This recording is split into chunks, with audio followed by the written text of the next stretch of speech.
최근 서울 강남의 한 아파트에서 입주자 대표 선거를 둘러싸고 유리창을 깨고 투표함을 탈취하는 소동이 일어났습니다. 대체 이렇게까지 해서 대표가 되려는 이유가 뭘까요? 고질적인 아파트 비리와 관련이 있다고 하는데 이소영 기자가 현장인에서 살펴봤습니다. 서울 강남의 한 아파트 관리사무실.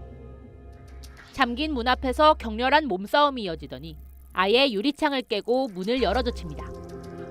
늦은 밤 투표함을 차에 실어 빼돌리는가 하면 선거 전 은밀한 작업이 이루어집니다.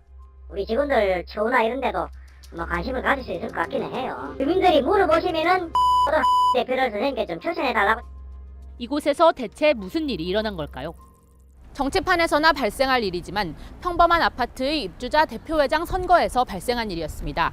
한 달 20만 원 남짓의 활동비를 받는 자리를 두고 이런 다툼이 일어나는 이유는 뭘까요? 답은 주민 대표의 숨겨진 부수입에서 찾을 수 있었습니다.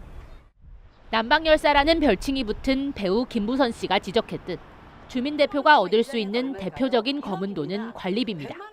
실제로 제가 이렇게 싸워서 관리비 너무 많이 내려갔어요.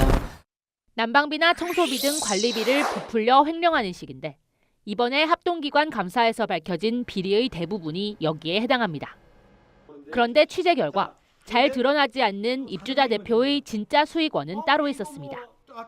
아파트 주요 시설의 보수와 교체를 위해 미리 적립해두는 공사비인 장기 수선 충당금으로 그 금액은 수십억 원에 이릅니다.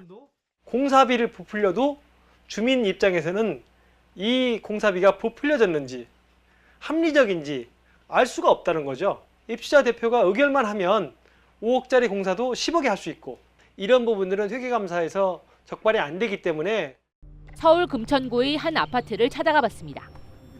지난해 말 새롭게 임원진으로 당선된 이들은 수상한 공사 내역을 발견했습니다. 5년 전 2천만 원 수준이던 보일러 세관 작업 비용이 2012년부터 7천만 원으로 뛴 겁니다. 알고 보니 입주자 대표회의에서 10만 원짜리 부품을 75만 원으로 계산하는 등 견적을 뻥튀기한 업체를 선정한 것. 돈을 냈지만 부품 교체 작업이 이루어지지 않은 경우도 있었습니다. 지금 녹도 많이 쓸었고 요게 뭐 한 1년, 1, 2년 전에 교체했다고 볼 수는 없을 것 같거든요. 부풀려진 비용은 주민들에게 고스란히 전가됐습니다. 쓸데없는 공사를 하다 보니까 이 충당금이 저희가 너무 턱없이 적어서 요번에 그 관리비에서 또 추가로 이제 매달당 60원에서 100원으로 지금 조정안을 지금 하고 있고 그 피해는 주민들이 다 보고 있습니다. 새 대표진은 전임 대표와 업체의 유착을 의심해 당시 이뤄진 공사 내역과 비용을 파악해 수사를 의뢰할 계획입니다. 재건축 등 큰 공사 계획이 있을 때면 주민 대표의 입김은 더욱 거세집니다. 유리창 파손에 투표함 탈취까지 이뤄진 강남 아파트 사건 역시 재건축을 앞두고 유리한 고지를 점하려다 벌어진 다툼으로 알려져 있습니다.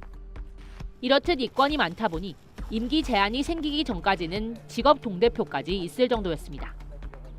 입주자 대표직이 한몫 챙길 수 있는 감투로 변환되는 주민들의 무관심이 한몫했습니다. 가장 큰 문제는 관심의 부족 같습니다.